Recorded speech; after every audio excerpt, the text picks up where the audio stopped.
Hello sa mga followers ng YouTube channel na Usapang Religion. At ito ulit si Alvin, faculty ng Penwell School of Theology. So ituloy natin yung tinatalakay natin na topic or pinag-uusapan natin na issue about Israel at yung fulfillment ng mga prophecies sa Biblia. No? Kung ang modern Israel ba ay ang literal na katuparan ng mga prophecies sa Biblia tungkol sa pagbabalik ng Panginoon.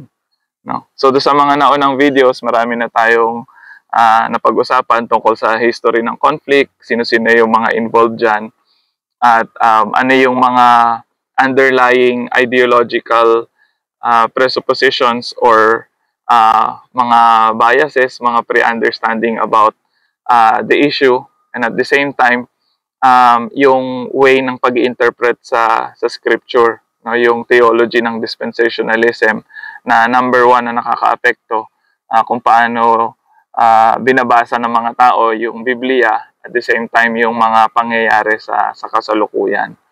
So dahil nga dun sa theology ng dispensationalism at ideology ng Zionism, no, so marami yung naniniwala na yung modern Israel ay ang fulfillment ng mga prophecy sa Bible na may kinalaman sa pagbabalik ng Panginoon at yung pag-establish ng Kingdom of God. No?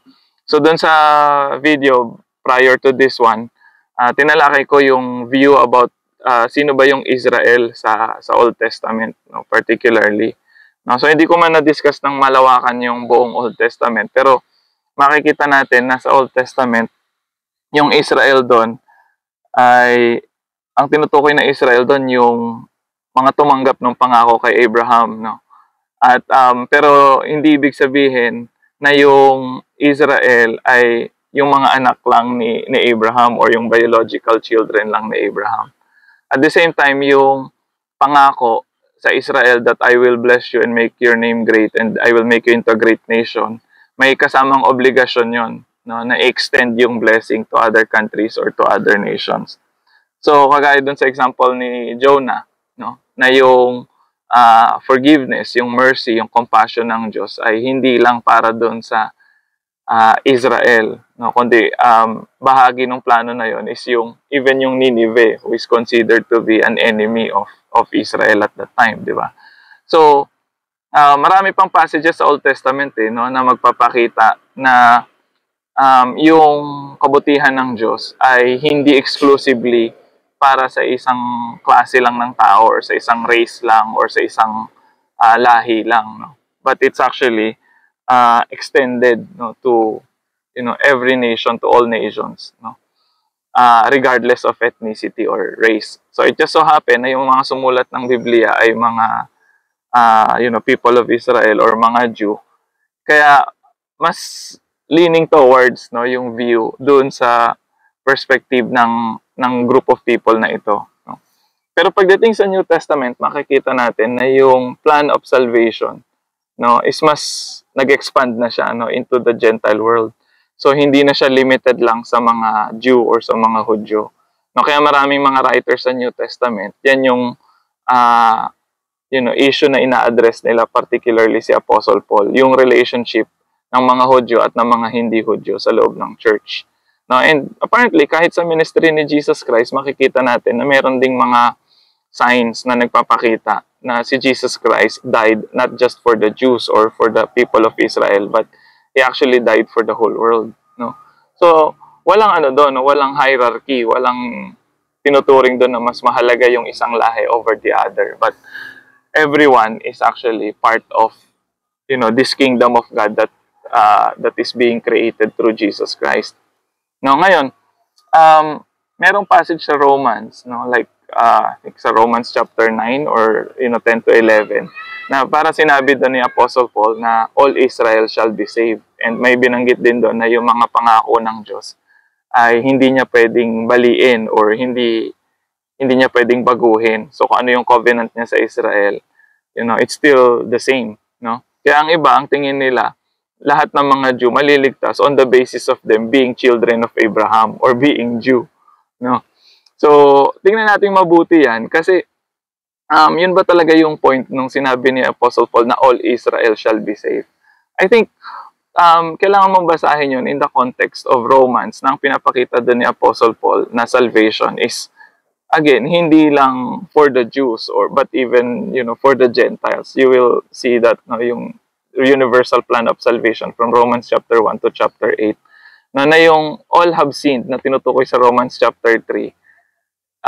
Sabi doon, for all have sinned and fall short of the glory of God. Ang tinutukoy doon is both Gentiles and Jews. No? Yung mga Gentiles, they sinned because they do not have the law. On the other hand, the Jews who have the law, they are also violators of the law. So therefore, they have bigger responsibility. Yun yung accountability.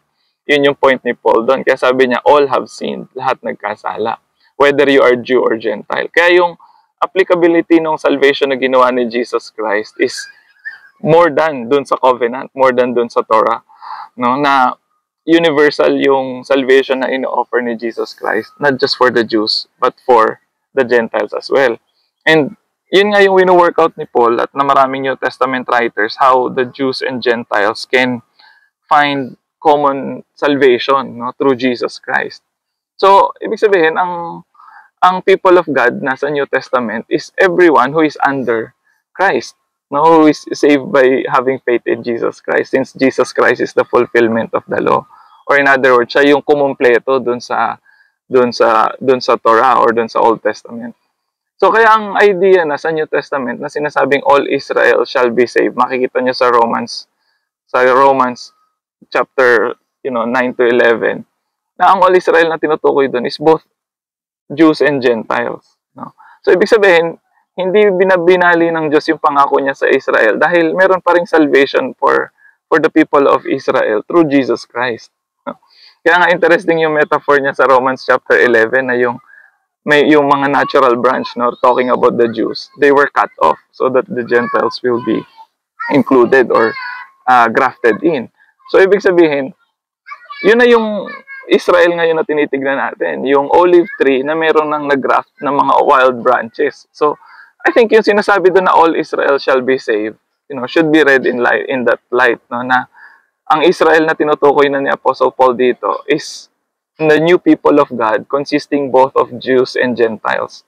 And another thing na makikita natin in Romans chapter 9 verse 6, sinabi doon ni Apostle Paul na hindi lahat ng Jew ay kasama sa mga pinili ng Diyos, or not all Jews are really of Israel.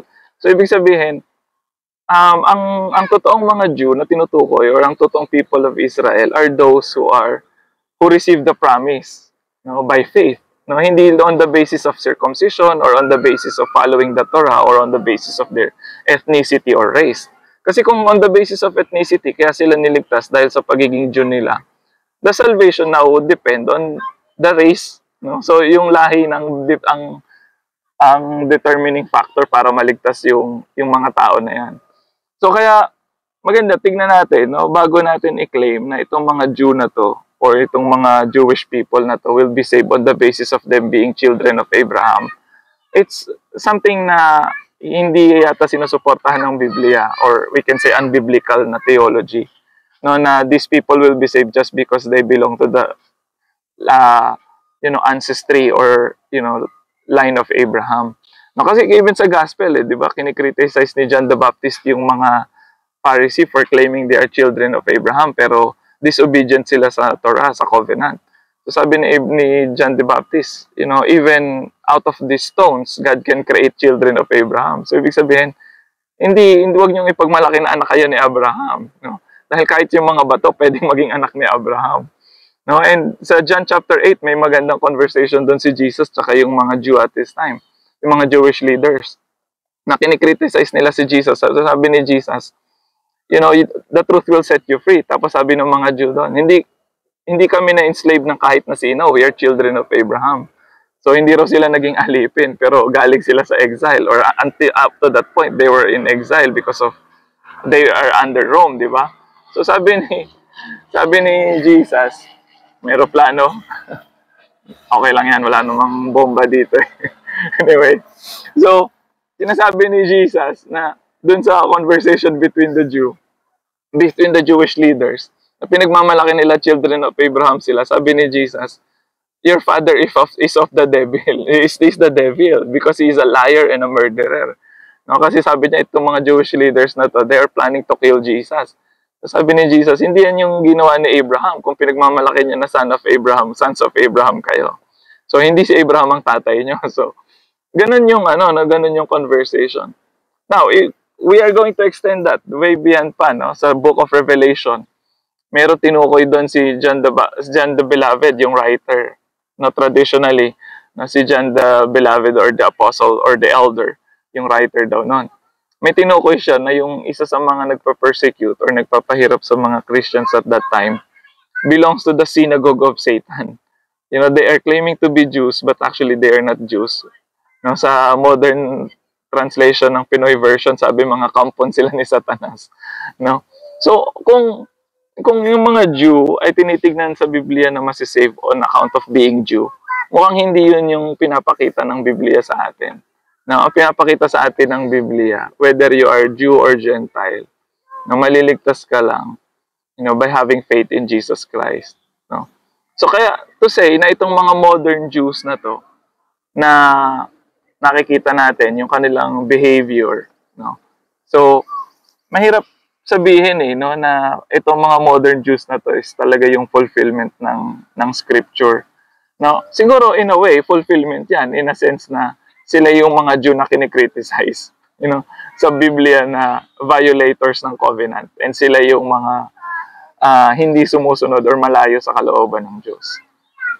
So, yun yung magandang tignan natin before we make any conclusions na itong modern state of Israel is fulfilling a biblical promise or claiming a biblical prophecy na para sa kanila. Now, when in fact, hindi naman talaga yun yung basis ng mga actions nila. Kagaya nga ng sinabi ko, iba-iba yung Jew di ba? Hindi naman lahat ng Jew ngayon, modern Jew ngayon, approve or okay sa kanila yung ginagawa ng modern state of Israel. So kung sasabihin mong I pray or I support Israel, again, tatanungin mo, sinong Israel yung sinusupport mo? Ano? So dahil iba-iba rin ang Israel sa ngayon, iba-iba rin ang mga Jew ngayon, hiwa-hiwalay din sila. So I think okay lang na ipag-pray ang Israel na magkaroon ng peace, no? Pero hindi lang for Israel, but should be peace for the whole world. No, kasama yung mga neighboring countries nila, kasama yung mga other nations and other people. Kasi yun ang plano ng Diyos. No? Hindi lang isang bansa ang tinutukoy or hindi lang isang lahi. So, ayan. So, maganda pag-usapan pa natin sa susunod yung Book of Revelation. No? Kasi maganda yung isang observation ni Golden Gay, no? Si John Golden Gay is one of the biblical scholars, contemporary as of now. Na sabi niya, yung term na New Israel, wala raw sa Biblia. No? So, hindi raw binanggit yun sa Bible. So, magandang observation yun, which I think is true. So, wala naman talagang binanggit sa Biblia na New Israel. Pero meron sa Book of Revelation, New Jerusalem. No? So, magandang tingnan, ano ba yung vision na yun dyan ng New Jerusalem? Ano ba yung ibig sabihin niya doon nung dinidescribe niya sa vision niya, yung New Jerusalem coming down from heaven. No?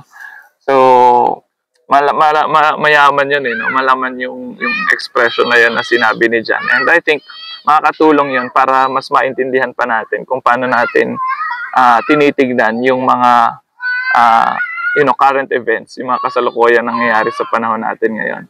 Pero sa ngayon, yun muna yung masasabi ko sa video na to. Not all Israel is Israel. Na, ang tunay na Israel, yung sumusunod sa kalooban ng Diyos.